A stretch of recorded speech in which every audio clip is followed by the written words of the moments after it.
more closely to the rest of Detroit. And so we're going to try this for 90 days.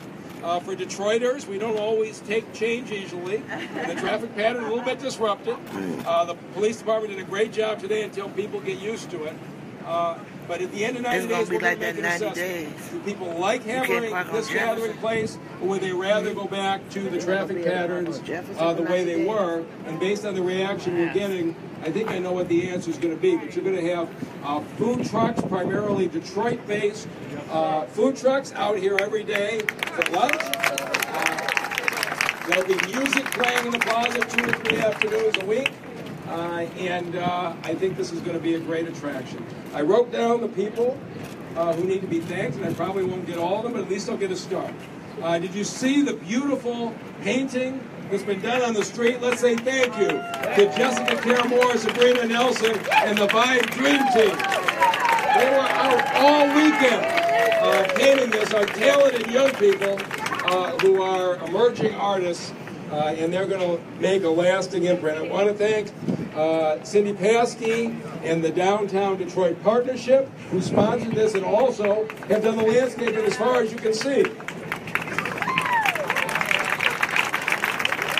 And our foundation community, the Davidson Foundation, the Knight Foundation, Quickens, Bank of America, all of them pitched in to help make this possible because they believe in these kinds of public gathering spaces. And our partners at MDOT and all the City of Detroit agencies who all came together to make this work. It's amazing how many different agencies you need to shut down a major road, but they all came together and got it done.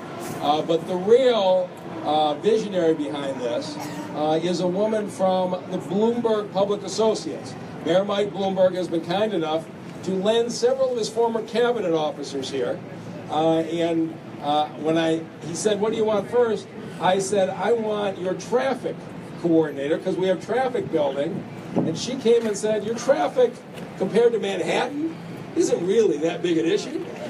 But this is the woman who took that area in Times Square, shut down Broadway, and everybody said, "You're crazy," and now is the #1 gathering place in New York City. And she came, and she saw all the people coming up to Spirit of Detroit, and she says, "You need a gathering place for your community." And she showed all of the different entities how to come together and create this. And so let's give a warm welcome to Genesity County.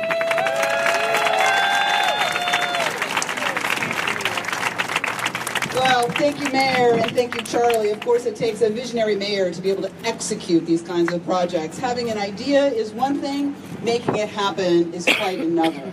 And I think as we've all seen, great cities have great spaces. And that's true if it's San Francisco or Sao Paulo or Bogota to Boston. That's what it means.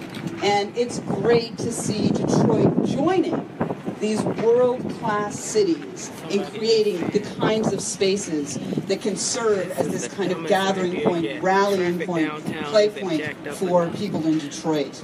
And just a few days ago, this space was just 8 lanes of traffic.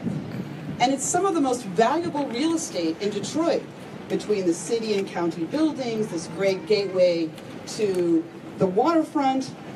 And it's where Detroiters go when they have something to say, whether it's a cry for justice, whether it's a call for unity or for celebration. And this transformation will put the spirit of Detroit back into its street. And like many cities around the world, the effect will go far from then just the curb to curb.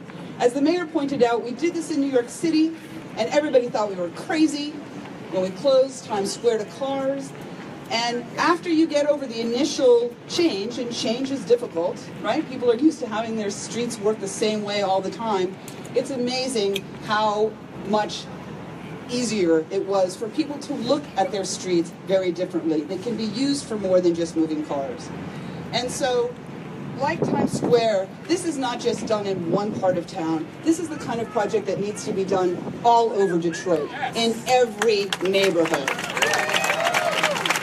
And Mike Duggan and his team know that these kinds of investments are important for the long-term health of the city, the economy of the city, for the communities of this city.